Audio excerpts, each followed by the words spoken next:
Olá, através dessa apresentação, frisando o tema de adubos e adubação, falar sobre o tema de como ter mais eficiência na adubação com ureia agrícola, na disciplina de agrometeorologia, e sou discente Marcos Ivar. Já que a gente vai falar sobre a eficiência da ureia agrícola, a gente tem que começar pelo básico, né? A gente tem que começar falando o que é a ureia agrícola. Ou seja, a ureia agrícola é um fertilizante sólido, sendo a principal fonte de nitrogênio para adubação no Brasil. Ela apresenta-se na forma de grânulos, como a gente consegue ver na imagem, e tem alta concentração de nitrogênio, sendo a concentração de 44% a 46% de nitrogênio. E quais são as vantagens dessa ureia por ser a principal fonte de nitrogênio para adubação no Brasil? Nada mais nada menos que a ureia agrícola, a maior vantagem dela é a sua alta concentração de nitrogênio, como a gente falou anteriormente, de ter de 44 a 46% de concentração de nitrogênio. Outra coisa, ela tem um baixo custo de produção e de transporte, ou seja, sendo um fertilizante barato, de um ótimo custo-benefício para o produtor, né? E ela tem a fácil aplicação. Ela é fácil aplicação por ser granulada, porém ela é fácil de aplicar, mas ela é complexa. Por isso que a gente está frisando esse assunto de evitar perdas, né? E quais são as desvantagens? Porque tudo que tem uma vantagem tem uma desvantagem, né? Uma das maiores desvantagens dela é devido à sua elevada higroscopicidade, que é a sua tendência de absorver a umidade do ar, nada mais nada menos, né? Com isso, ela tem um alto índice, ela é muito propensa a ocorrer volatilização, como a gente consegue ver nessa imagem. Ou seja, ela absorve muita umidade do ar. Com essa umidade do ar, ela pode se transformar em amônia, que é um gás, ocorrendo assim a volatilização. Ou seja, uma vez essa ureia ser dissolvida na terra e aproveitada pela planta, essa ureia vai se perder. Isso quando se faz o manejo incorreto, né? Assim, tendo muita perca, ou seja, não ter aproveitado a ureia, né, que foi jogada no solo. Também pode ocorrer se ocorrer um manejo incorreto, ocorrer essas queimaduras irreversíveis, que seria quando a planta estivesse úmida e ocorresse a aplicação, a ureia, falar bem, de um termo bem simples, a ureia grudar na folha. Como vamos exemplificar aqui, a ureia grudar na folha e depois dessa folha secar, a ureia se secar junto com a folha, ou seja, ela já teve ela já se dissolveu na folha, né? Ocorrendo assim quando vier uma temperatura alta, um sol forte, ela queimar a folha, ocorrendo assim até buracos, né? Assim tendo um dano irreversível para a planta, ou seja, a planta vai perder produção, né? Então, como a gente está falando da ureia, como que pode fazer, como a gente pode evitar essas perdas durante a aplicação na lavoura, já que ela é complexa de ser aplicada, né? Porque se você fazer o manejo incorreto, essas perdas podem chegar até 50%. Ou seja, você jogou, por exemplo, 20 quilos de ureia, você fez uma aplicação errada, você vai ter ficado só com 10 quilos de ureia na planta, né? Que a planta absorveu. Isso deu uma perda muito grande, né?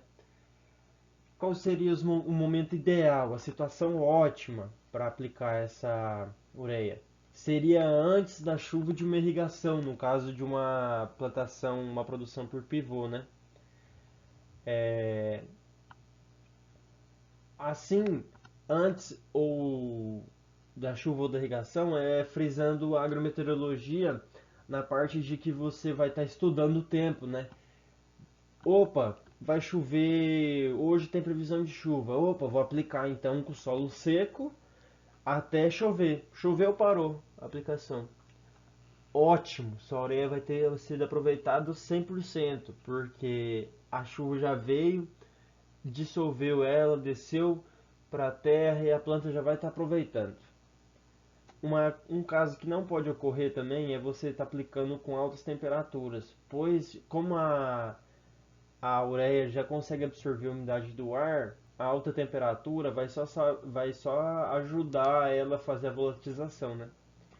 Pode ocorrer também de onde você está fazendo a aplicação ser um solo compactado, ou seja, dificultando a lixiviação, né? Dificultando a entrada da ureia no solo.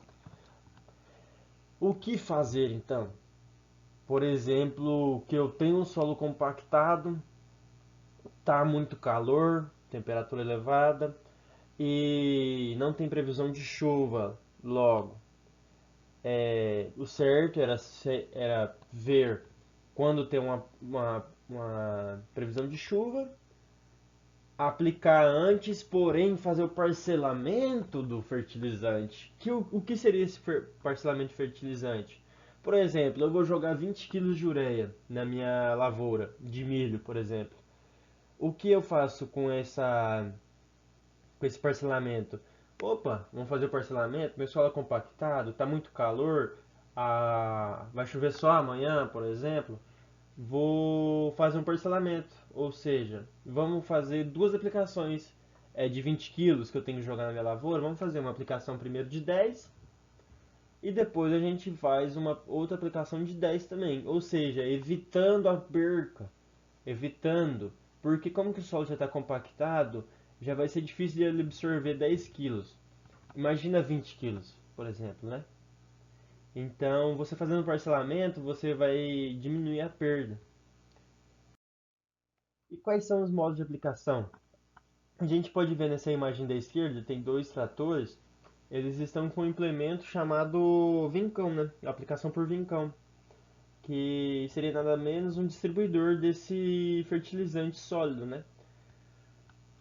Porém, ele é um implemento pequeno que pode carregar de 1 a 2 toneladas, ou seja, sua capacidade é pequena.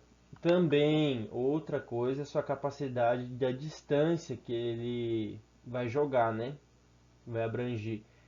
E a sua precisão, a sua regulagem não vai ser tão precisa. E como a maioria desses casos, igual esses da foto aqui, não tem GPS, né? Dá para observar que não tem GPS, ou seja, não vai ter uma alta precisão na distribuição desse adubo, né? Desse fertilizante. Aqui na imagem da direita a gente já pode ver que é um implemento mais tecnológico, mais novo, né? Um autopropelido, que tem o seu distribuidor de fertilizante sólido maior, com capacidade maior, assim abrangindo uma área maior, né? E também uma distância, um alcance de lance desse fertilizante sólido maior, né? É assim conseguindo fazer uma área maior, tanto pela capacidade quanto pela, pela sua distância, né, de jogar o fertilizante sólido, quanto a velocidade, com certeza. Esse implemento vai andar mais rápido que esse, né? E também outra coisa que é a regulagem dele, vai ter uma regulagem mais precisa e também tem o GPS, que vai ter uma precisão melhor na sua distribuição, né?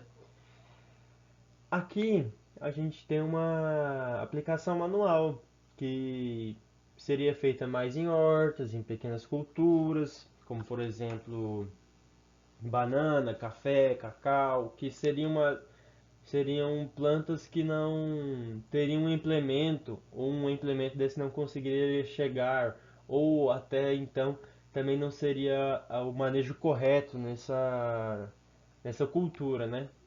Como aqui você está vendo, está sendo aplicado bem no pé da planta, né? Aqui já não tem muito disso, né? Aqui já é distribuído parelho. Aqui a gente tem um exemplo que é a aplicação de ureia no milho, que é podemos dizer que é uma das culturas que se mais utiliza ureia no Brasil hoje em dia, né? Atualmente. A recomendação da ureia no milho é recomendado aplicar em V5 até V7, que é onde que ela vai estar conseguindo fazer maior absorção da ureia, né? E por isso, ela conseguindo fazer a maior absorção dessa ureia, ela vai demandar muito nitrogênio de V7, porque ela granar tudo, as espigas, porque ela vai estar necessitando de mais nitrogênio, né? E como a gente viu que o manejo da ureia é um manejo complexo, você tem que saber como que vai fazer essa aplicação, pois não pode estar com uma temperatura elevada, não pode ter muita umidade no ar e nem no solo. Você tem que estar fazendo a aplicação visando uma chuva ou fazer a irrigação após. Então, com isso, os estudos vêm criando uma ureia de liberação controlada, que seria uma ureia protegida, mais conhecida, que é nada mais nada menos que grânulos revestidos. É uma ureia revestida com uma ureia revestida com materiais como formaldeído, que tem baixa solubilidade, coisa que a gente estava vendo que a ureia tem muita, que é muito solúvel. É uma fonte inorgânica, que é no caso do enxofre, e polímeros sintéticos. O que essa ureia controlada tem de diferente na ureia comum? Essa ureia controlada, ela fornece gradualmente ao nitrogênio. Ela não, conforme a planta precisa, ela entrega para a planta, né, o nitrogênio. E também ela, com essa proteção dela, ela promete que não tenha tanta volatilização. Ela conseguiria segurar essa volatilização, né? Assim evitando menos perca. Porém, como ela evita menos perca e como ela já tem uma tecnologia aplicada, ela tem baixo custo-benefício. Por quê? Porque o seu custo de produção é maior. Assim, chegando no preço do produtor, chegando a um preço caro para o produtor. Onde, visando, você prefere fazer um manejo correto, de usar mais ureia comum, né? Sendo mais barata, ou você prefere continuar com o seu manejo incorreto, porém utilizar essa ureia de liberação controlada. Assim, colocando preço por preço, você teria que diminuir a dosagem da ureia de liberação controlada, né? Da ureia protegida. Assim, tendo um baixo custo-benefício, né? Assim a gente conclui que a ureia é um dos adubos, um dos fertilizantes de maior importância no nosso cenário brasileiro, pois o Brasil vem cada vez produzindo mais milho e o milho sendo uma da monocultura, uma das culturas grandes que necessita de mais nitrogênio. E assim a ureia tendo um custo-benefício ótimo para esta produção por ter alta concentração, né, de nitrogênio, porém ela é um pouco complexa porque ela tem que ter o manejo correto, né? Com tudo isso, a agrometeorologia ela tem grande importância no cenário dessa produção, pois com ela a gente consegue estudar o clima, o tempo e a gente saber qual que é o melhor manejo para este fertilizante, né? Que seria a aplicação com baixa umidade, visando uma chuva ou irrigação após a aplicação, para evitar a perda, né?